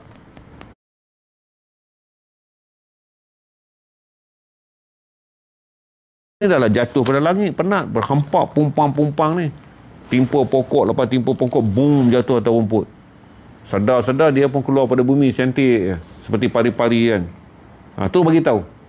Kata rumput yang tumbuh kat sini tak subur. Lepas tu pohon-pohon di sini dah lama tak disiram air. Dia tak bayang kita baru jatuh pada lagi ni, kelepek jatuh atas bumi ni. Patah riuk, kelopak-kelepuk. Dia tetap bangunnya dengan penuh biasa bagi tahu. Jadi kita berdengar. Jadi kita bagi tahu lah. Jadi dalam hidup dia memang macam tu. Jadi ramailah suami ni tak mahu menceritakan banyak masalah kepada wanita kerana dia pun faham. Masalah tu kalau cerita tu jadi annoying. Bukan cerita, bukan annoying macam mana. Memang macam tu. Jangan sensitif, jangan koyak. Ini cerita. Wanita ni adalah pari-pari yang termuncul daripada dalam bumi dengan membawa mulutnya. Sebab tu mulut perempuan ni unik. Lelaki adalah apalah sebut, makhluk yang jatuh daripada langit membawa telinganya. Kita dengar. Jadi kalau silent treatment ni, saya mula daripada balik tadi orang tanya silent treatment ni adalah common. Kita tak payah ambil hati. Kalau kita ambil hati, berarti dalam game ni kita yang sensitif, bukan bini kita yang silent treatment tu yang sensitif. Kita yang kena silent treatment tu yang sensitif. Yang koyak tu kita lah. Tak boleh lah jadi suami yang tukang menstabilkan rumah tangga ni, bini merajuk buat silent treatment, diam je lah, kena masak. Itu masak lah sendiri. Kan? Lepas tu kau bagilah dia rasa kan, kau masak kan, masa kau nak pergi basuh pinggang, kelepang-kelepung kan, kau basuh periuk, kelepang-kelepung. Lepas tu masa kau cincang bau, kau bagilah dia rasa pula. Kan? Dia nak merajuk, nak silent treatment kau masak. Lepas tu kau lagi geram kan, kau goreng seekor ikan lah, kau biar hangit, bau hangit naik macam dapur nak terbakar tu. Kau bubuh minyak sikit ikan lah, yang kau nak makan kau dah masak lah. Ada kepala ikan satu tu kau goreng sampai hangit. Tu kau buat macam terlupa. Biar dia lari keluar. Apa berlaku kat dapur ni? Dapur dah berasap. Itu dah cara dia. Alamak, nak beritahu lah, minta maaf lah, I tak biasa di dapur. Dia nak silent treatment sangat. Okey. Tapi sefaham saya lah, silent treatment ni adalah ruang. Tak guna kita masuk waktu mereka memberikan layanan dingin kerana mereka memerlukan ruang. Dia duduk sendirilah, me time dia nanti ubat luka dia. Kita pun jangan kacau. Kalau pergi time tu nak minta maaf pun tak relevan. Kita kahwin dengan perempuan ni majoriti dia ada 2 je. Satu cepat makan hati, yang kedua kita kahwin dengan perempuan ni ada 2 ya. Satu cepat makan hati, 2 degil. Itu je. Di balik lembut perempuan jadi Allah jadikan perempuan ni ada 2 benda je. MZen kata kapla dalam ada batu. Ya, kapla dalam ada batu. Itu filem lama Piramli tu kan. MZen kan bergaduh, Piramli bagi dia punya kapla dalam ada batu. Itu memang betul. Saya ingat sampai sekarang, kapla dalam ada batu. Badan memang lembut, tapi kapla dalam ada batu. Jadi dengar je lah. Jadi wanita ni memang susahnya adalah kerana dalam lembut dia degil. Kita nak adjust macam udi tepung kan. Pegang lembut tau. Pegang lembut. Tapi dia lihat. Dia lihat. Nak tarik tu jadi payah. Jadi susah. Maka saya kata pada tuan-tuan, dalam rumah tangga ni, kalau isteri bersabar tu saya macam tak percaya, sebab mereka telah memanipulasi kesabaran mereka yang sedikit tu.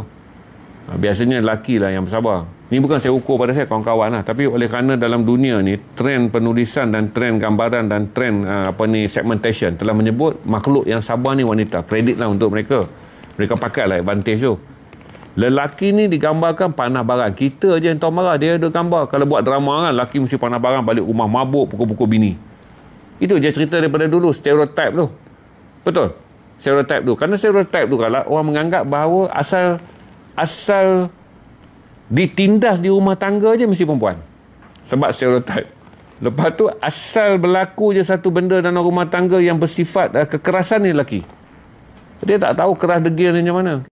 Kita kata jangan dia nak buat juga, kita kata jangan dia nak buat juga. Dia tak tahu itu lagi teruk berapa kali makan penampar tu. Kita punya, kalau kita jentik telinga dia merah. Tapi bila dia buat lembut tapi tak dengar cakap, dia tak tahu hati kita bengkak banyak mana. Tapi kerana stereotip tu kita kena terima lah. Kita terima lah bahawa wanita ni dilahirkan ada dua benda je yang sangat rumit untuk kita uruskan. Paling sukar untuk kita rumah adalah degil dia lah. Sebab mereka kelihatan seperti mendengar tapi tak dengar. Mereka kelihatan seperti menerima nasihat tapi tak mengamalkannya. Jadi tiap-tiap bulan kita duk bagi silibus yang sama. You kan. Jadi yang tak elok semua nampak kat kita lah. Pasal lelaki ni digambarkan sebagai kepala keluarga kan. Kerana sesuatu berlaku kat keluarga, leader lah yang disalahkan. Ya, saya tak marah kalau perempuan ada macam ni pun. Ada perempuan dalam ni, perempuan pun dengar lah. Kalau perempuan tak setuju, tak apa. Tak semua sama. Ini mungkin benda yang saya lihat daripada perspektif saya. Jangan gaduh. Sebab ni kita bukan berkeluar fatwa. Kita sharing je. Tuan-tuan janganlah merajuk pula. Kata saya sedang mengeluarkan fatwa. Tak ada fatwa. Ini adalah perkongsian je. Kan ini perkongsian je. Jadi, saya tu minta maaf je lah. Sampai sekarang saya anggap tak ada isu. Dan bukan saya minta maaf pura-pura. Kalau dalam berlaku kes pun, saya memang telah menanamkan dalam diri saya, dalam kes ni saya salah. Maksudnya belum bicara lagi dah mengaku salah dah. Waran belum tangkap pun. Waran tangkap belum keluar. Trafik belum tulis saman. Kita dah cakap salah. Atas apa je. Kita mengaku lampu stop pun kita langgar. Padahal tak ada lampu stop kat situ. Kita bagi tahu kata garis kuning pun kita parking. Tadi speed trap pun saya langgar. Sampai macam tu lah kita kena mengaku. Supaya memudahkan kerja polis ni sampai dia tak jadi tulis saman. Jadi kita dengan bini kita macam tu lah. Supaya sampai dia tak jadi nak berkeluar surat saman tu. Sebab kita dah mengaku salah. Polis ni kan kalau dia tahan kita, apa ni dia tahan kita dekat simpang U-turn je, semua kita mengaku. Lama-lama polis tu rasa macam baik pula budak ni. Setahu aku tak dapat dia langgar lampu stop, aku tak nampak dia overtake, aku tak nampak dia motong di garis kuning. Dia pun tak jadilah saman. Saya fikir macam tu lah. Saya hidup beralah sebagai suami ni adalah rahsia kebahagiaan rumah tangga. Dengan hidup banyak makan hati dan kemudiannya menganggap inilah tujuan kita dihantar menjadi suami, saya rasa lebih berlapang dada. Inilah tujuan kita dihantar jadi suami. So, saya tak berharap expectation orang berkorban. Sebab dalam hidup ni kalau semua orang duk harap orang berkorban kan, habis siapa yang berkorban? Dia susah lah. Benda tak ada. Isteri saya jarang tengok live saya. Dia tak suka tengok live saya. Dia tak pernah peduli pun saya sebagai, sebab macam ni lah, dia nak tengok apa-apa. Pasal saya di bawah kawalan dia, tak guna dia tengok. Dia nak tengok buat apa. Saya jalan pun dia tahu dah salah apa saya buat. Sejak lagi saya tidur, tengok air muka saya dalam tidur, dia dah tahu dah hari ni apa salah ke. Sebab wanita ni dia boleh menghidu kesalahan lelaki. Dia boleh bercakap, dia orang punya terror ni, kita ni kena pergi menyiasat kesalahan mereka. Mereka dah bawa dah. Awak ada beli baju kan, tak beritahu saya. Ataupun dia tanya, hari ni baju apa awak beli? Dia boleh bawa. Tag baju, nanti saya buang baju ni ganti pakai baju lain kan. Boleh, dia boleh tahu bau kedai tu. Jadi kita iakan lah. Iakan lah. Sebab satu kemahiran wanita ni, dia boleh tahu muka kesalahan lelaki dia. Pattern muka lelaki ni kau design macam mana pun, kau takkan boleh bohong bini kau. Ataupun kalau dia iakan pun, ia kerana dia tahu kau berbohong. Malaslah dia nak jadi benda ni panjang cerita. Iyalah, kau bohong dia. Lepas tu bini kita pun ada buat pura-pura percaya. Sebab malas, takut laki dia berdosa. Sebab kalau dia kata tak percaya, lagi tinggi bohong kita tu. Dia takut laki dia besok masuk neraka jahanam sebab banyak bohong pada dia. Jadi dia pun, yelah bang. Dan hati dia tak percaya. Sebab dia boleh bau. Kau tak jawab, kau tak cerita. Lagi pula kita excited cerita. Tadi pergi ni, si Rahman tu susah. Pergi tengok rumah dia. Pergi pula, Allah Tak lah, kita pun cerita macam anakku Sazali lah. Ayah tahu lah, kita pun pandai, dia pun tengok. Ya. Lain pada cover line ni. Kalau ayat ni, too beautiful to believe. Cerita ni terlampau sempurna untuk dijadikan cerita kehidupan harian. Bini kita pun dah tahu kita bohong. Masalahnya, orang yang berbohong ni dia menyempurnakan cerita. Nak buat macam mana? Takkan ada benda pembohongan kalau tidak menyempurnakan cerita. Jadi bini kita tahu lah, walaupun sebenarnya dia tak tahu kita sedang berbohong. Tapi kita yang bagi dia tahu yang kita berbohong apabila kita cuba menyempurnakan cerita. Sebabkan orang berbohong ni, dia kalut lebih. Jadi saya beritahu pada tuan-tuan, saya tak tahulah, kita rasa kita sabar kan. Bini kita pun kita rasa, saya tak tahulah. Di akhirat besok Allah tunjukkanlah siapa yang lebih sabar. Tapi harap kedua-duanya sabar. Kan? Sebab bini kita pun mungkin bersabar banyak makan hati dengan kita. Dia tak cerita kan. Tak tahu. Cuma kita harap kedua-dua ni Allah redha, besok di syurga Allah tunjukkan siapakah di antara kita yang lebih sabar. Sebab perempuan pun rasa dia sabar je, makan hati banyak. Lelaki pun kata dia sabar, makan hati banyak. Tapi kita pun tak tahu. Sebab timbang sabar, timbang tara ni hanya Allah yang nampak. Pengorbanan kita sebagai suami dan pengorbanan dia sebagai isteri. Hanya Allah yang nampak. Tapi kita share je lah. Dengan mengambil kira bahawa kalau kena silent treatment ni, untuk saya perkara biasa lah. Sebab wanita, saya fikir kata frame yang dia tak boleh terima lagi dah. Sampai satu level ni dia dah tak boleh terima. Dia tak boleh terima dah benda tu. Dia akan buat silent treatment. Jadi mistake ada dekat kita. Sebab takkanlah sahaja orang nak buat silent treatment. Mestilah berlaku satu mistake yang besar. Sebab silent treatment ni dia organik. Dia berlaku dalam keadaan wanita itu tiba-tiba menjadi silent treatment. Atau suami itu jadi silent treatment. Mestilah takkan simple. Mana ada orang berlakon silent treatment? Kalau berlakon 2 jam lepas tu ya buat air. Ataupun dia berlakon pula, abang keluar pergi mall. Mana boleh. Silent treatment ni dia memang kondusif dan dia memang organik. Jadi kita fahamlah kita salah.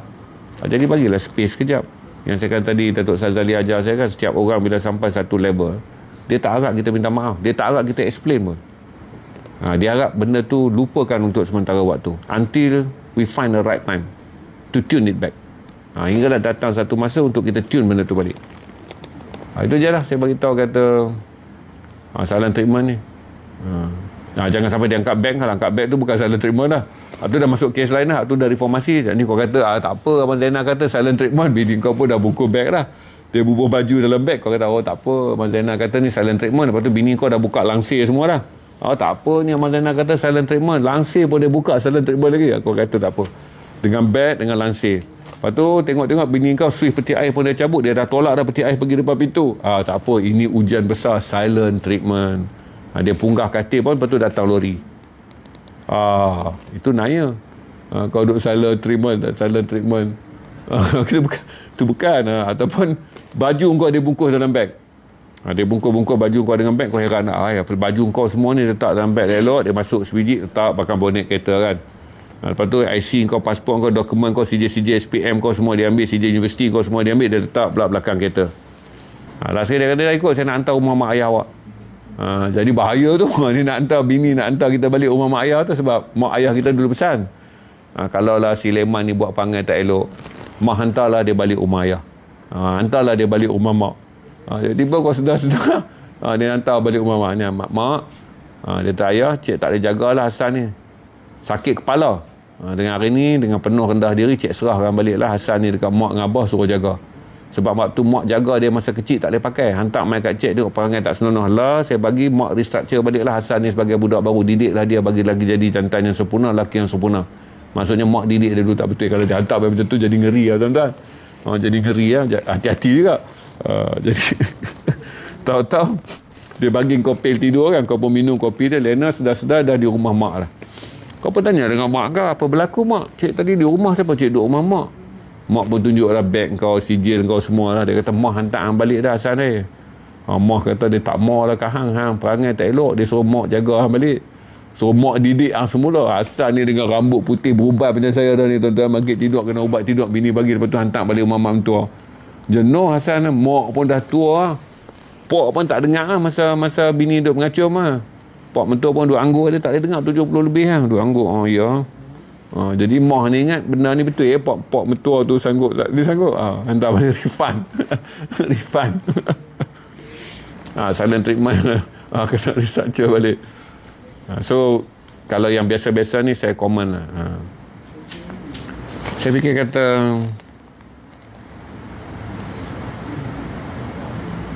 wanita mungkin banyak sahabat dalam bentuk yang lain.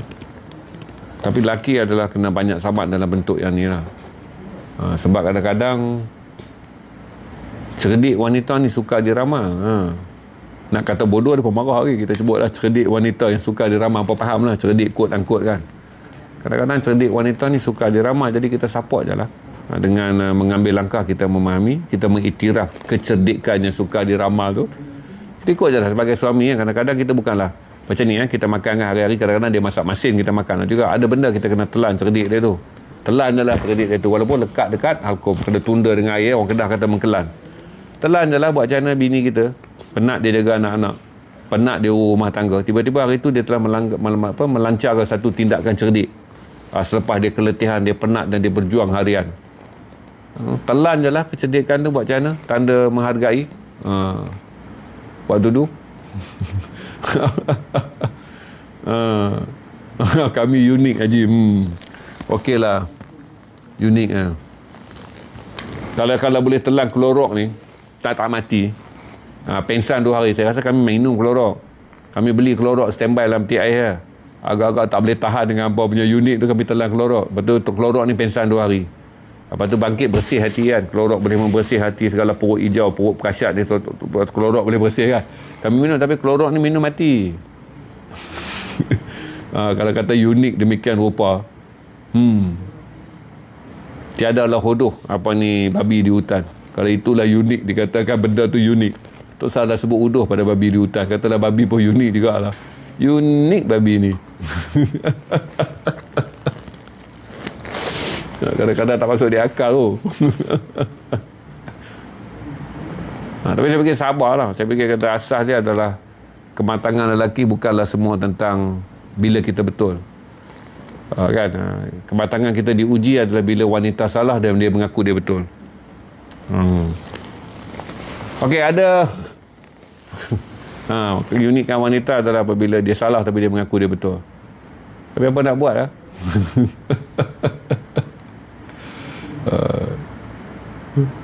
Tak adalah. Isteri saya tak pernah tengok saya punya live. Dia pun faham saya live ni adalah berbincang dengan tuan-tuan je. Dia rumah ni saya di bawah kawalan dia. Selagi ada remote je, tinggal lagi dia tak pernah ganggu kerja je. Lain pada tu saya under remote control. Aku depan kau orang je nampak macam-macam lah, macam seorang lelaki terpaling. Selagi habis live, tutup live ni, aku pergi, ada remote je. Up, down, tilt, corner kanan, corner kiri. Tak ada apa. Dan tak menjadi terseksa pun. Menjadi suami yang sabar, mengalah dalam banyak keadaan, hanya tegas dalam hal yang perlu. Sebab ketegasan ni kalau kita tegas dalam semua benda, bini kita dah tak tahu dah kita ni apa. Dia kata laki-laki kalau semua benda kau tegas, selipar pun kau nak tegas. Pasal apa ni, air ni kopi ni panas dia cukup ke tidak pun kau nak tegas. Lepas tu ikan ni goreng kenapa sebelah garing sebelah tak garing pun kau nak tegas. Hilanglah nilai tegas tu. Jadi kita pegang tegas ni kepada perkara pokok ya, syar'i je. Kita lelaki ni kita pegang tegas kepada perkara pokok syar'i je. Yang berkaitan dengan akidah je, kita kepala dalam keluarga. Kita pegang dalam part tu. Part-part lain kita bagi je lah. Kita pegang tegas kita ni pada yang bersangkut dengan maqasid, dengan syar'i je. Kita ketua. Ini tak boleh. Ini tak boleh. Tu cukup lah. Jadi tak payahlah kau ambil campur sampai gula nak letak dekat mana, garam nak letak dekat mana, peti ais patut tepi ni. Saya hal-hal dalam tu saya serah lah. Bab-bab apa ni, bab-bab macam tu dia orang ambil lah. Jadi kita jaga ketua keluarga ni, kita jaga bab-bab syar'i je. Ambil penting je untuk kita tegas. Kalau semua benda kau tegas, dah jadi macam kau ni garang biol lah pula. Kalau semua benda kau nak tegas kan. Bini pun macam tu je. Sampai bab stokin laki kau pun kau nak tegas. Pasal tuala tak lipat pun nak jadi isu sampai kau bagi silent treatment. Pasal Colgate lupa tutup pun kau ulang 40 hadis. Sampai dah jadi hadis lah. Pasal dah ulang 40 kali sehari. Jadi hadis lah benda tu, jatuh hadis lah. Hadis rumah. Dia panggil hadis dalam rumah, bukan hadis Nabi. Hadis bini. Dan 40 kali dia ulang. Dia ulang-ulang jadi hadis, bukan hadis Nabi, hadis bini. Lama-lama kita pun jadi macam, ini teguran ke kawalan? Ini peringatan ke pembodohan? Ada benda lah, kau tutup je lah ubat gigi tu kalau aku tak tutup. Kan? Aku masuk mangkuk tandas, berak. Lepas tu aku lupa tutup mangkuk tandas. Takkanlah benda tu nak dikeluarkan hadis kalau hari-hari dah banyak hadis. Laki-laki kau tak dapat nak amal hadis tu. Dah jadi berapa ribu hadis lah dalam rumah tangga. Tutup aja lah, jadi hal penting. Stokin tak masuk dalam kasut pun jadi isu. Sidai baju sebab tak tarik buka pun jadi isu. Jenuh. Lama-lama kita diletihkan oleh karena. Satu yang saya fikir kata banyak orang ada rumah tangga yang cool adalah both side acceptable lah. Kata benda ni tak perlu jadi kerenah lah. Kedua-dua pihak ni acceptable. Bos ni tak jadi kerenah. Pasal kisah Stokin tak masuk dalam kasut ni tak menjejas ke apa-apa pun tentang penilaian orang tentang rumah tangga, keberkatan rumah tangga. Kalau bini malas, besok Stokin tu je lelaki tu pakai. Dia kutip dekat sudut, dia lempar bawah almari, esok bagi dia nak pakai, dia ambil je bawah almari. Okey? Apa yang saya share, saya minta maaf lah ibu-ibu dalam ni kan, yang mana jiwa sensitif yang turun yang dikeluarkan daripada bumi dengan tujuan untuk bercakap. Saya minta maaf lah, kami ni lelaki daripada langit yang jatuh untuk mendengar, tapi hari ni saya bercakap pula, anggaplah kebetulan. Wahai wanita daripada bumi, pari-pari yang lahir daripada, yang terbit daripada bumi di atas rumput yang hijau di celah-celah taman bunga yang indah, yang sentiasa benar. Hari ni tiba-tiba yang terjatuh daripada langit lah bercakap.